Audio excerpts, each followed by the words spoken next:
Boom, baby! Oh my, let's go, baby! One.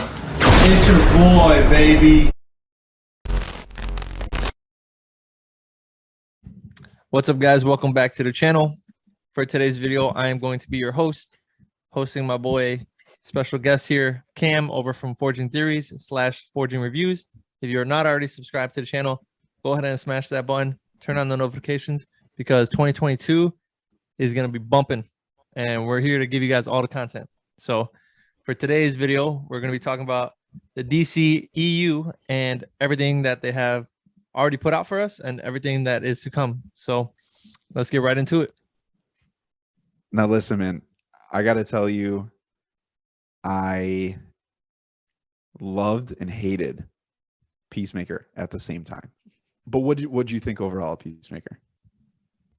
I mean, in all honesty, the only reason why I watched it was because there was no other Marvel content. Like, we've been in a dry spell. It was like a mediocre show at best for me. I didn't really care for much of the storyline. You know, it was very outlandish. Like, none of it felt very like DC signature. Like, you take everything that happened in that DC show and you put it into the actual DCEU with all the other characters, and it doesn't fit into me.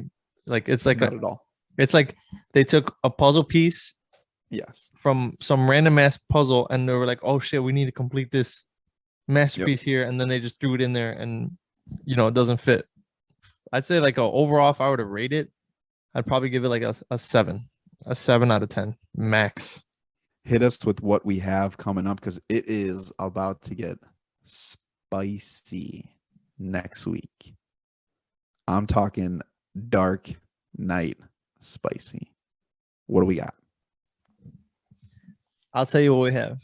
We have the first and last year in cinematic history when DC has more Marvel, more movies than Marvel. We got 4 of them, baby. The Batman with your boy, Vengeance. You got The Flash with your boy, Boom. Ezra Miller. I've been waiting on this movie since 2015, I feel like. Long time. Black Adam, one of my most anticipated movies, even though he got casted for Black Adam 10 years ago, boy. 4, Aquaman, The Lost Contract of Amber Heard. I mean, The Last Kingdom. Ooh. The Batman, though. What do you think of this? I can't separate this from feeling like it's gonna be like the Joker. Like, this is gonna make me contemplate my life when I walk out of the theater. I don't know. What do you think? Bro, I think it's just Batman's going to try to fight for everything that he believes in and just realize how much part of the corruption he truly is. He's essentially going to find out that he is his own enemy, his own biggest enemy. Everything that he stands for, secretly in the shadows, his family and his organization, everything that he's ever dealt with. Like, let's say, for example, his company, multi-billion-dollar company, if they're investing in some weapon trafficking and some crazy ass like mob shit, and he has no idea, that's his money. He's perpetrating everything that he is trying to take away. So I think it's going to be the definition of character development. That's what I'm talking about. But how do you not build around that? You have to look at this movie and see the trailers and be like, man, I would love to see Batman's villains and sprinkle in some of these other DCEU characters. This should be the foundation. Everything we're going to see in the next week should be where we start, because not only is it going to mess with our minds, it's going to dive into what you were saying. It's going to expose tons of things about society, political landscape, law enforcement, no guns, no killing. Like, what kind of Batman are we getting? Are we getting someone who's just going to end your life, or is we going to get someone who's going to I'm going to put you in Arkham or jail every single time. And when you come out, I'm ready for you. Like, that's the Batman that I like. Now, if leading into Flashpoint, would you do a hard reset time-wise in that movie if you were DC? Yes. I would use You know- Flashpoint as my Days of Future Past, if you will. Everything that came before this movie, with the exception of the Snyder Cut, because that was a masterpiece, you scrap it. But listen, if you guys are listening and you want to be a part of the talk, all things DC and Marvel related, hit your boys up. We got to talk about the elephant in the room, The Rock. There is no way that they don't give the most popular man on the planet. Dude, they know who he is on Mars.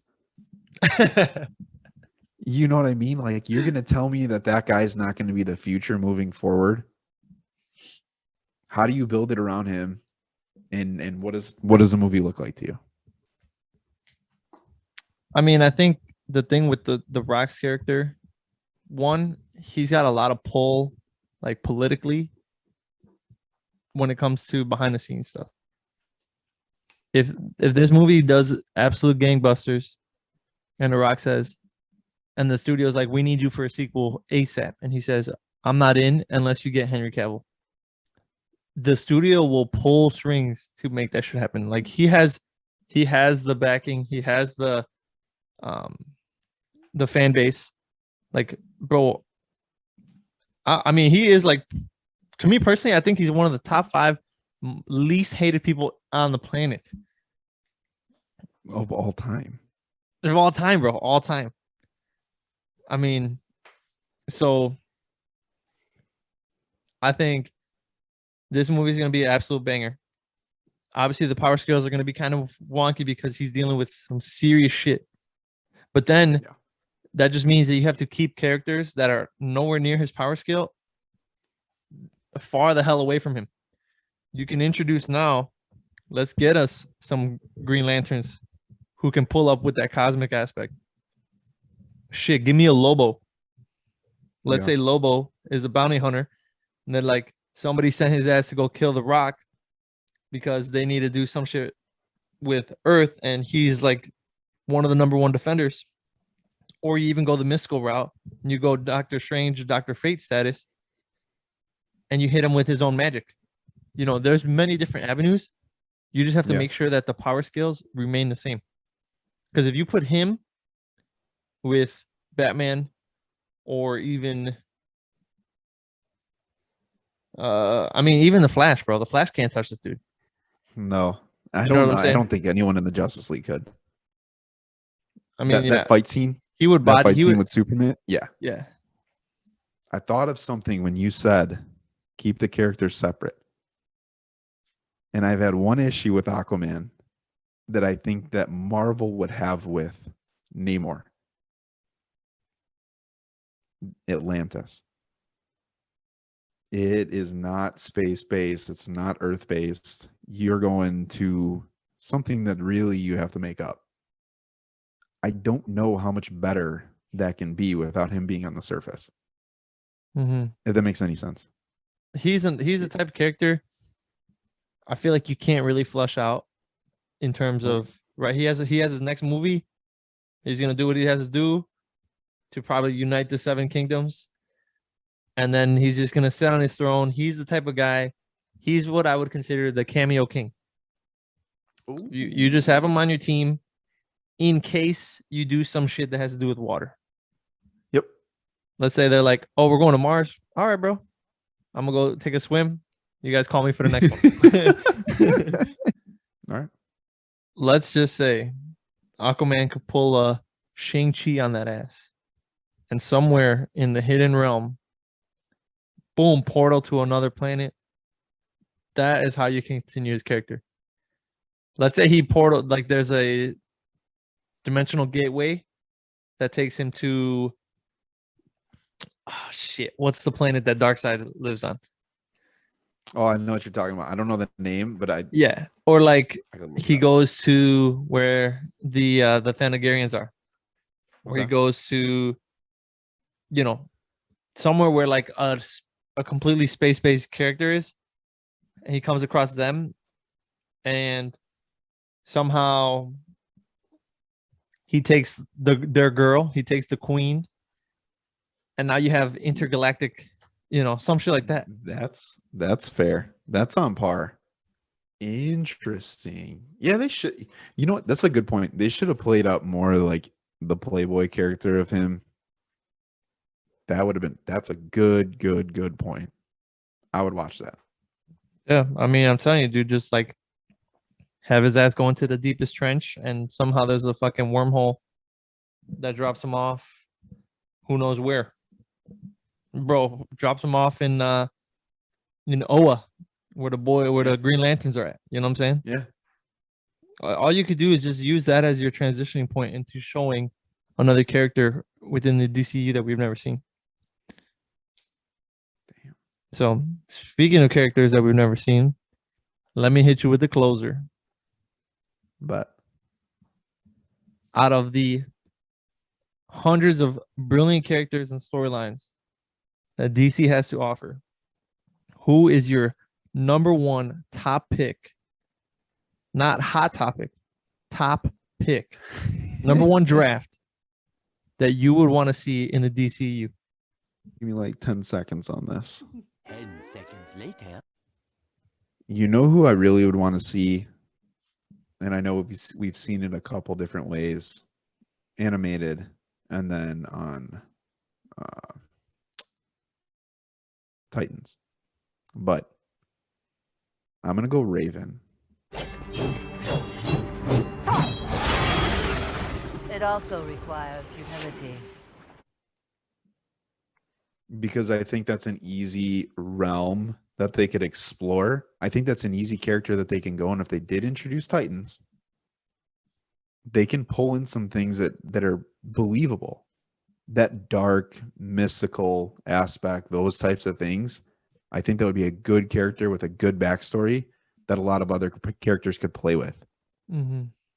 I just think, I know it's been kind of oversaturated, but let's be honest. Every character that we're about to see, we've seen many times in different forms without anyone acknowledging it, which is what Marvel's taking care of right now. But if we had an official Teen Titans, they should build the characters, and every Teen Titan should get their own sub movie or HBO Max show. I think that would cover. Forget the Justice League. I think they should go all in on the Teen Titans, and I think they should start with Raven. Solid. I've given you plenty of time to think about your character now. I've actually like changed my character like 3 times in my head since you've been talking.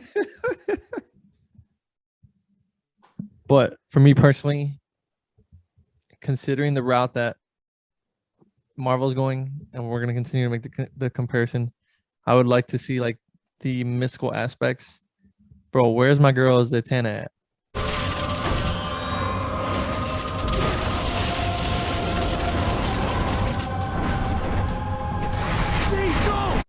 Let me see her pull up. You get John Constantine, Man-Thing, Raven, Dr. Fate, and they go against like somebody like Trigon or some crazy ass mystical character. Bro, let's go, baby. Interesting. Wait, what's the name again? Zatanna? So everyone needs to look out for that, because this is Tuesday. 2 manifest. This may happen. And if it does, you heard it here first. Well, there you guys have it. Thank you guys for tuning in to this weekly's podcast with your host, Mr. Jalapeno, featuring Cam, Forging Theories / Forging Reviews. If you haven't already done so, smash that like button. All we do here is talk theories and just hit you guys with facts. I mean, it's someday, maybe we'll get a phone call and we could write a movie together, bro. But until then, we're going to keep the podcast coming, guys. Thank you guys so much for watching. We'll see you guys next time. Take care. Peace.